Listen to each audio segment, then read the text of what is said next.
અહીંયા જે વાણી બોલાય છે એ તમને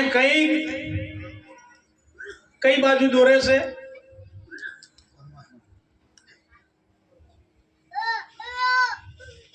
કોણ બોલ્યું? પરમાત્મા.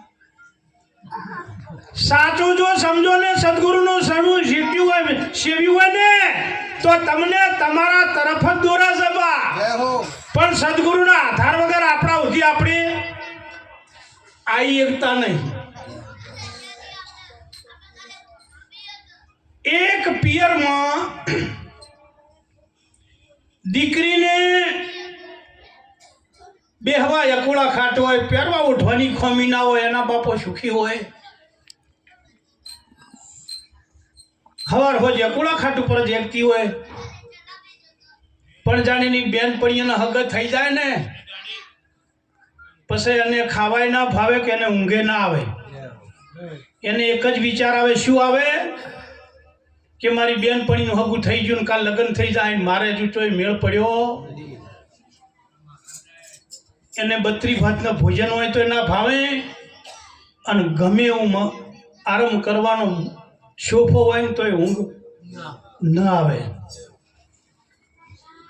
એમ આ ખોળીઓ મળ્યા પછી હું કોણ છું, શા માટે આવ્યો છું, શું કરવાનું છે, આવી જાણે તડપ લાગે અને સોમળીઓ મળે ને તો બીડો પાર.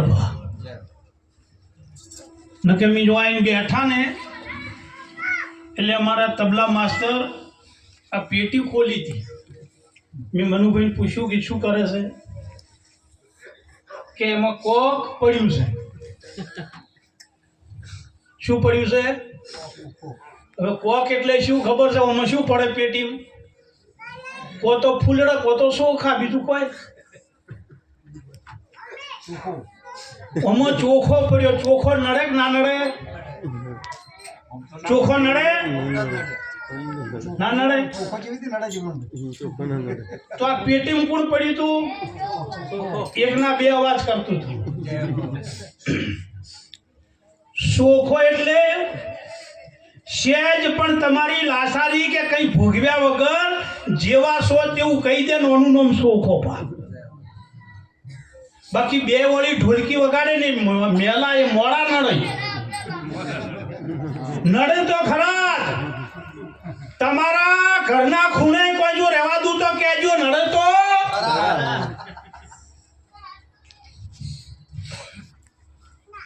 આપણું કર્મ એવું આપવું જોઈએ. દરેક ખેડૂત છો યોગેશભાઈ, દરેક ખેડૂત છો વાવેતર 3 પ્રકારનું થાય. મનુભાઈ, વાવેતર 3 પ્રકારનું થાય. પેરે ને ઉપેર પડે તોય ના ઉગે, અને ઊંડું પડે ના ઉગે. એમ જે આટલા સોમવાર કરજો, આટલી પુણ્યમું ભરજો, આટલા ઉપવાસ કરજો, આવો ગુરુ મળે તો સમજા કે ઉપર પડ્યું પાક. કદી નહીં મેળ પડે. અને કદાચ કોઈ પ્રશ્ન કર્યો હોય પ્રેમથી અને એમ કે આ તો વાતો હોય જાહેરમાં ના થાય, પાઠમાં આવવું પડે, તો સમજી લેજો કે આ ઊંડું પડ્યું પા. મનુભાઈ, તો આરી ઊંડું પડ્યું.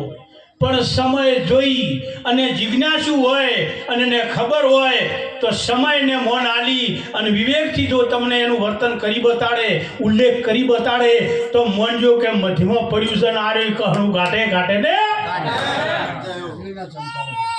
એટલે નિરોધ મહારાજે કીધું આદુ અંત ને મધ્ય બોલે તે વસ્તુ સાચી.